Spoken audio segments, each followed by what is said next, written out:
director of special ed in two major school districts, Deer Valley and in Scottsdale. We work with SROs. And I need to tell you, my daughter was victimized and bullied at her high school this year, and if it had not been for Dave Kamleiter, I'm not sure we would have made it through. That's another aspect of safety people don't think about. It affects our children. It affects our seniors, and it affects everyone in between. Public safety is probably one of the most valuable aspects a city can have. And if we don't have really stellar, not just average, above average, stellar public service, public safety, we will not draw the tourism. If tourists don't feel safe here, they're not going to come. If we don't maintain that uniqueness and part of our brand and our reputation, they will have no reason to stay here and to linger and to make this a destination. So to me, public safety and tourism go hand in hand. Look what happened in Florida when they had the freeway shootings. Their tourism just dropped unbearably. So public safety to me will always be number one, and I think it needs to remain that way in this city. I'm the youngest of four. My sister, who's next in line, she's about your height. Yeah. And she's about this big around. And she just retired from the FBI a few years ago. She was a special agent for 22 years. And the thing my sister always said to me was, it isn't a job, it's a vocation. So in as much as we have to make certain that we cherish and prize our men and women in uniform and what they do for us, it's wonderful to respect them and the work they do. But at the same time, they have to earn a living. They have to feel support from the community. They have to feel support from us, especially those who desire to be on the council. They have to be a priority, plain and simple. Again, I agree with what Copper says. People come to this city not so that they can experience what they left behind them. I don't fly here from Detroit to see more of Detroit. I fly here to see Scottsdale. And we have the most professional police force. I've spoken to many of them one-on-one, which I believe is the best way to understand their issues. And they are all committed to one thing, doing the best darn job they can. Regardless of their frustrations, regardless of how much they're being paid, regardless of what somebody else got paid, and they couldn't understand why, they still do their job, and it's their vocation. They're professionals. It's what they do. It's their life.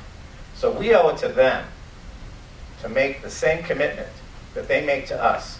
Now, I'm not going to stand in front of a bullet for them the way they do for me, but I can do the next best thing. I can support them and their issues in the council. Thanks. This is my #1 priority. And this isn't the first time I've said it. Those of you who have been to the council meetings, they have heard me pound away over and over and over again to try to get it through the skulls of our mayor and council that public safety should be our #1 priority.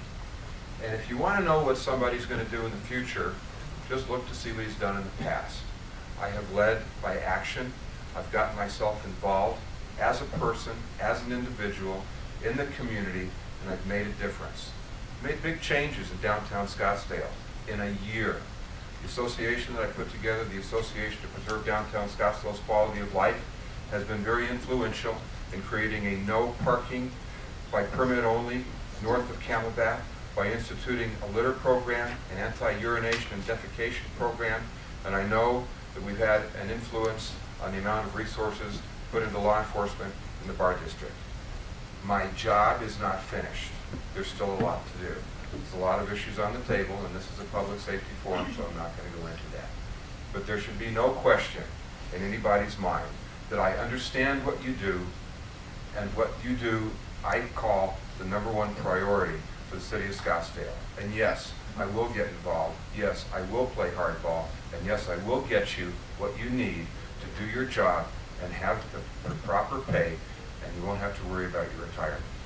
Forums are really interesting processes in that you listen to all the candidates tell you what they think you want to hear. And every one of us up here have told you that we all think public safety is important. And I'm not discounting anybody's opinions up here.